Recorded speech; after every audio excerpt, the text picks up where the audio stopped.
On m'a demandé de parler du poppers, c'est donc ce que je m'apprête à faire. Alors le poppers, à la base, c'est pour soigner les angines de poitrine. Et dans les années 70, en Angleterre, il y a un type, probablement, un jour, il a dû en prendre un petit peu trop, et là, il a ressenti autre chose qu'un soulagement d'angine de poitrine. Et donc le mec, quand il en a pris, il a ressenti quoi? Il a ressenti une belle grosse sensation d'euphorie, de confiance en soi et d'excitation sexuelle.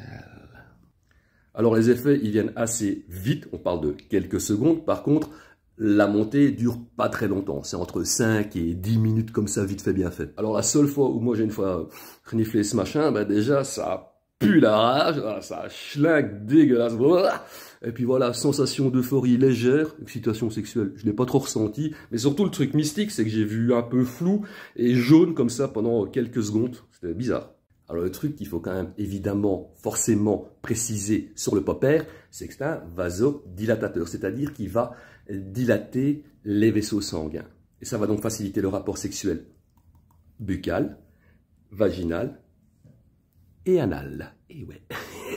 Mais bon, il n'y a pas que des effets positifs à tout ça, il y a aussi des effets secondaires qui peuvent être plus ou moins gênants et dangereux.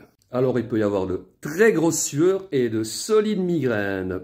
Alors ça peut aussi provoquer des rougeurs au niveau des yeux, des petits problèmes cutanés. Ça peut provoquer aussi une sensation de brûlure assez intense au niveau du nez et des congestions des lèvres. Il peut aussi y avoir des nausées et des vomissements, ce qui n'est jamais forcément très gai non plus.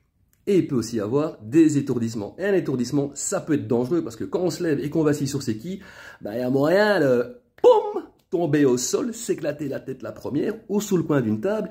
Et ça peut très fortement piquer ou voire même plus.